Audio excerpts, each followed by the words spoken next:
Hello guys, good morning. কেমন আছো সবাই? আশা করি সবাই খুব ভালো আছো। চলে এসেছি আরেকটি ব্লগ নিয়ে মুক্তধারাতে। আজ হলো মঙ্গলবার, এখন সকাল 6টি বাজে। আমি চা বসিয়ে দিয়েছি, আর এপাশে ছেলে মেয়েগুলোর জন্য দুধটাও বসিয়ে দিলাম গরম করতে। এখন ওরা আর ওঠেনি, তবে আগের থেকে গরম ফুটিয়ে একটু রাখলে কি হয় না, যখন ওদেরকে দিই তখন একটু একটুখানি খুব গরমটা একটু ঠান্ডা হয়ে যায়, দিয়ে খেতে পারে। আর এই পাশে আমরা সকালে আজকে বৃষ্টির আমাদের টিউশন আছে, এই সকালও 7টার সময় বেরিয়ে যাবে, তাই একটুখানি ওর জন্য ছোলার ডালের পরোটা হলো। ওর টিফিন দিয়ে দেবো। ওরা 7টার সময় বেরোবে, সে বাড়ি ঢুকবে 11:30 12টা এমনি হয়ে যায়। তাহলে একটু টিফিন দিলে টিউশন থাকে, দিয়ে একটু খেয়ে নিতে পারবে। তাই একটু ছোলার ডালের পরোটা করে দেবো। ছোলার ডালটাকে রাতে সিদ্ধ করে রেখে দিয়েছিলাম, সকালবেলা তাহলে তত তাড়াহুড়ো হবে না, তাড়াতাড়ি হয়ে যাবে। দিয়ে ওইটা একটু গরম তেল বসালাম কড়াইয়ে, দিয়ে জিরে দিয়ে আদা দিয়ে ছোলার ডালটাকে ভাজলাম। ভেজে ঠান্ডা করে নিয়ে একটু বেটে নিলাম। দিয়ে ময়দাটা একটু আটা দিয়ে, আর ময়দা দিয়ে মেখেছিলাম আটাটা, আর একটু নুন, কালো জিরে, সামান্য ময়ান দিয়ে মেখেছিলাম।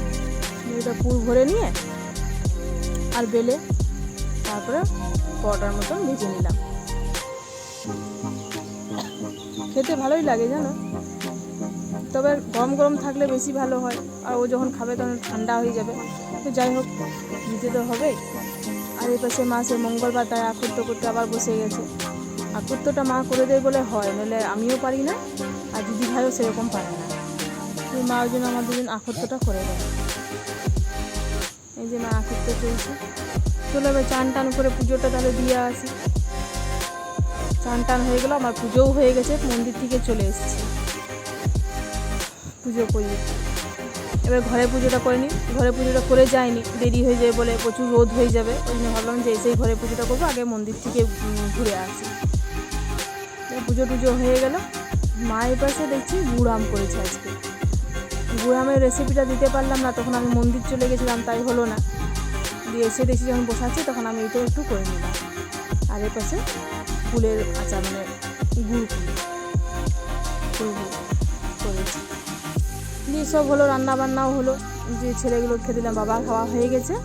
দিয়ে ওদের 3 ভাই বোনকে দিয়ে দিচ্ছি যে তোরাও বসে যা, এগিয়ে কে খাবার চুগালে আমরাও তাহলে মঙ্গলবারে ওদের হয়ে গেলে আমরাও বসতে পারবো, আমি মা দিদি ভাই। তাই ওদেরকে 3 ভাই বোনকে দিয়ে দিচ্ছি। ওরা আবার বলবে যে ও মঙ্গলবারে খাবার, তো আজ তোমরা খাবে না, ওই জন্য নিশ্চয়ই খাবারে কিছু নেই। তো রোজ রোজ কী করবো বলো তো? আর মঙ্গলবারে খাবার একটু আঁচ করলে যে ঝামেলাই হয়। তাই আজকে আমরা করেছি আলু পোস্ত, বাঁধাকপির তরকারি, উচ্ছে ভাজা, চাটনি। আর সে মঙ্গলবার বলে তো চপ তো হবেই ভাজা, মুড়ি দিয়ে খেতে। দিয়ে ওদেরকে ওরকম একটু ভাতের সঙ্গে 2টো করে চপ দিয়ে দিলাম। এই যে দুষ্টু একটা নিজের চপ তুলে নিয়েছে, বললো আমাকে দাও, আমার খিদে পেয়ে গেছে, তাই ও চপটা খাচ্ছে।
চলো, ওদের খাওয়া দাওয়া হয়ে গেছে, এবার আমরা খাওয়া দাওয়াটা করে নিই।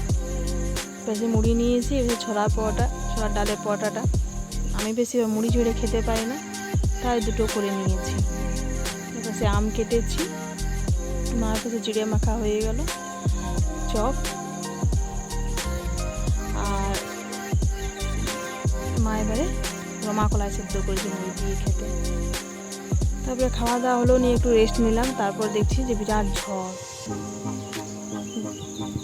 আজকাল মাঝে মধ্যে 1-2 দিন ছাড়া ছাড়া আমাদের এখানে বৃষ্টি হচ্ছে, জানো, যে ওয়েদারটাকে ওই জন্য সকাল থেকে একটু গরম থাকে, এই রাত করে একটু ঠান্ডা হয়ে যায়। তো ঝড় দেখেই বুঝলাম যে নিশ্চয়ই বৃষ্টি হবে, মেঘটা অন্ধকার করেছিল, তাই বৃষ্টিটাও নামলো, ঠান্ডা হলো। সকাল থেকে প্রচণ্ড গরম ছিল, রোদটা খুব ছিল। মন্দির থেকে যখন আমি আসি এত রোদ, আর মানে খালি পায়ে যেতে হয়তো, পাগুলো যেন পুড়িয়ে যাচ্ছিল। দিয়ে বৃষ্টি হলো, তো একটু ঠান্ডা হলো।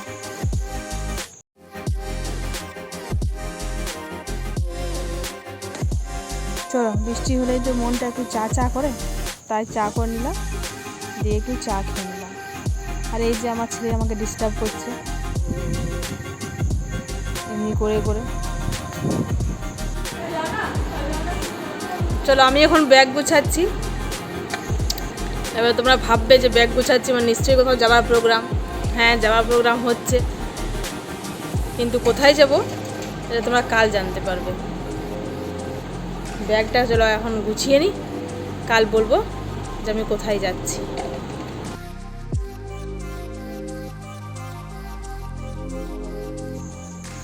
কোথাও গেলে ব্যাগ গুছাতে খুব ভালো লাগে, জানো, ব্যাগটা গুছিয়ে ফেলি, কিন্তু আসার পর আরও আনপ্যাক করতে আরও কষ্ট হয়। আবার সে ব্যাগ থেকে এগুলো বার করো, দিয়ে কাঁচাগুলো কাচো, দিয়ে আবার আলমারিতে ভরো, এগুলো খুব কষ্ট মনে হয়। আর যাবার সময় তখন খুব আনন্দতে ফুর্তিতে ব্যাগটা গুছিয়ে নেওয়া হয়। ওকে বন্ধুরা, ভালো লাগলে প্লিজ একটা লাইক অ্যান্ড সাবস্ক্রাইব। টাটা।